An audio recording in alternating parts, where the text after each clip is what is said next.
Chapter 265 की शुरुआत में यूजी और सुकुना एक शहर में घूम रहे हैं। सुकुना सोच रहा होता है कि उसके साथ ये क्या हो रहा है, क्या ये यूजी का डोमेन है। यूजी कहता है कि वो सुकुना से कुछ देर बात करना चाहता है। एक्चुअली बिग चैप्टर्स के बाद फाइट में थोड़ी सी ब्रेक लगती है। सुकुना बोलता है, यह क्या है, क्या यह सचमुच तुम्हारे डोमेन है। यूजी बोलता है, चुप रहो, मुझे तुमसे बात करने के लिए कुछ समय चाहिए था। चलो थोड़ी बात करते हैं। जैसे ही वे एक रास्ते से गुजर रहे थे, यूजी सुकुना को अपने बचपन के बारे में बताना शुरू कर देता है।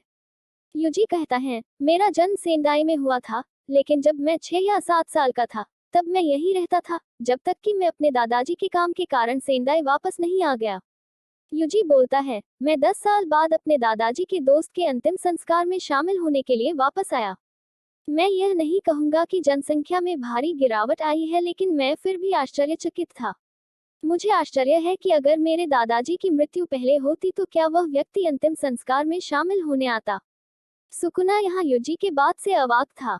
यूजी कहता है कि मैंने अपना स्लाइम, यानी कि एक तरह की खिलौना, यहाँ रेत में गिरा दिया था, इसलिए मैंने इसे सिंक यानी नल में धोने की कोशिश की। जब यह सब नाले में चला गया तो मैं रो पड़ा। यूजी फिर सुकुना को एक पार्क में ले जाता है जहाँ वह खेला करता था। वो कहता है, खेलने का सारा सामान खत्म हो गया है, लेकिन जब मेरा पैर स्विंग में फंस गया तो मुझे लगा कि मैं मर जाऊंगा। यूजी फिर एक फूल की ओर देखता है और कहता है, अरे यह असगाव फूल है। सुकुना कहता है कि यह एक अजीसाई फूल है। यूजी कहता है, अरे मुझे यह पता है, यह महज एक लापरवाही भरी चूक थी। यूजी कहता है, एक बार जब मैं सेंडाई चला गया तो मैंने देखा था, लेकिन ये यहाँ पर बहुत सारे बढ़ गए। फिर यूजी बोलता है कि मुझे नहीं पता था कि तुम फूलों के नाम जानते होंगे। जब यूजी पूछता है कि उसने फूलों के बारे में कैसे जाना, तो सुकुना कहता है कि यह शायद मेगुमी की यादों से है। तब यूजी को एहसास होता है कि सुकुना को इन सभी जगहों के बारे में पता होना चाहिए, क्योंकि वही यूजी के शरीर में था। लेकिन यूजी सुकुना को चिढ़ाते हुए कहा कि बेकार यादों को याद रखना बर्बादी है। यूजी फिर सुकुना को कुछ रेनफिश, जो कि एक तरह की मछली होती है, उन्हें पकड़ने के लिए ले जाता है।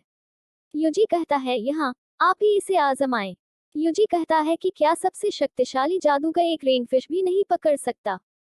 तब सुकुना बोल पड़ता है, चुप रहो। सुकुना एक को पकड़ लेती है, लेकिन वे इस बात पर झगड़ने लगते हैं कि किसने बेहतर रेनफिश पकड़ी है। सुकुना कहता है, तुम्हारा छोटा है। यूजी कहता है, तुम्हारा एक अमेरिकी रेनफिश है, लेकिन मेरा वाला एक जापानी है। फिर दोनों आगे की ओर बढ़ रहे थे। यूजी कहता है, यह डिपार्टमेंट स्टोर तब खुला था जब मैं 5 साल का था।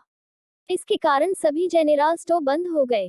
मुझे दुख है कि शॉपिंग डिस्ट्रिक्ट बंद हो गया, लेकिन मैंने उन्हें माफ कर दिया क्योंकि यहाँ ऊपर एक मूवी थिएटर है। यह कुल मिलाकर धूसर ग्रामीण इलाका है, लेकिन अगर आप शहर से थोड़ा दूर जाते हैं तो वहाँ बहुत हरियाली है, इसलिए चिंता न करें। तब सुकुना कहता है, मुझे शुरू से ही किसी बात की चिंता नहीं थी, मेरा क्या जाता है। यूजी फिर सुकुना को एक खेत में ले जाता है और बोलता है, देखो, यह वैसा ही है जैसा हर कोई कहता है, जहां तक नजर जाए हरा भरा।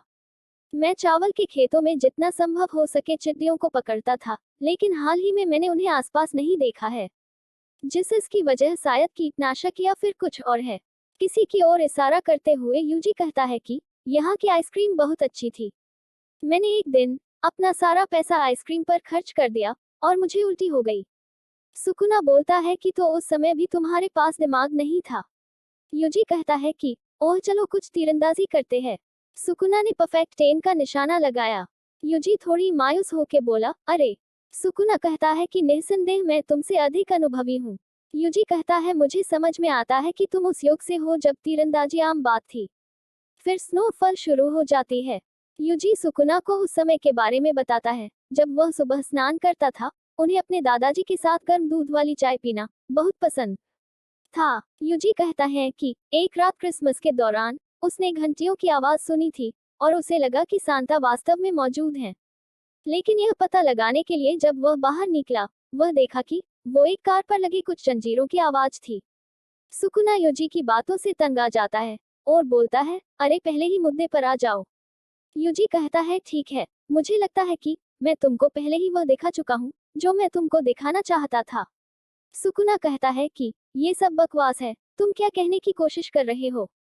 यूजी बोलता है, मैं कल तक सोचता था कि अपनी भूमिका को समझना और उसे निभाना ही जीने का मतलब है। और जब मैं अपनी भूमिका निभाते हुए मर गया, तो मैं सचमुच कह सकता हूँ कि मैं सही तरीके से मरा। लेकिन अब मैं इसके बारे में थोड़ा अलग महसूस करता हूँ। आपकी भूमिका वास्तव में कुछ भी हो सकता है, जैसे कुत्ते को घुमाना या अपने परिवार का पालन पोषण करना। ऐसी चीजों के बिना भी चाहे आप बस खाएं पिएं और सो जाएं, और यदि आप बीमारी से ग्रस्त हैं और आपका जीवन किसी के साथ नहीं जुड़ा, तो वह जिंदगी ही क्या है। किसी व्यक्ति के जीवन का मूल्य यादों के टुकड़ों में निहित है, जो कहीं तैर रहे होते हैं, भले ही वे उन यादों से छोटे हों जो किसी व्यक्ति को सहारा देते हैं। यह समस्या नहीं है कि आप कैसे मरते हैं। मैं उन लोगों को कभी भी माफ नहीं कर सकता जो ऐसा व्यवहार करते हैं, जैसे कि उनके लिए कोई मूल्य मौजूद ही नहीं हो। यूजी कहता है कि सुकुना, मैं तुम्हें पसंद नहीं करता। सुकुना कहता है कि मुझे कुछ भी महसूस नहीं हो रहा है। देख भाई, तुम जो कहना चाह रहे हो वह सब मैं समझता हूँ, और उसके बाद भी मुझे कुछ महसूस नहीं हो रहा। शायद यह ऐसा है जैसे तुम अपने शहर के पतन के बारे में बोल रहे हो। ठीक है, तो फिर क्या हुआ? सुकुना को अचानक कुछ एहसास हुआ और वो बोलता है, क्या ऐसा है कि तुम्हें मुझ पर दया आ रही है?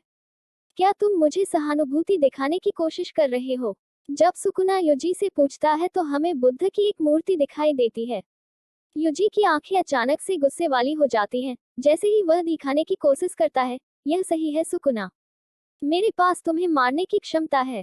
फुशिगुरो को रिहा करो, अगर तुम मेरे पास वापस आओगे तो मैं तुम्हारी जान बख्श दूंगा। युजी की धमकी से सुकुना पूरी तरह गुस्सा हो जाता है और बोलता है कि ऐसा लगता है जैसे तुमको कोई गंभीर गलतफहमी हो रही है। मैं तुम्हें केवल टुकड़े करके ही संतुष्ट नहीं हूँगा बच्चू। मैं तुम्हारे आंखों के सामने हर किसी को मार डालूंगा जिनकी तुम परवाह करते हो और जिनकी तुम कद्र करते हो। यहीं पर चैप्टर 265 समाप्त होती है। जुजुत्सु अगले सप्ताह ब्रेक पर होगा। यह ब्रेक गेगे की ओर से नहीं है, बल्कि जापान में छुट्टियों के कारण होने वाली है। Thanks you all.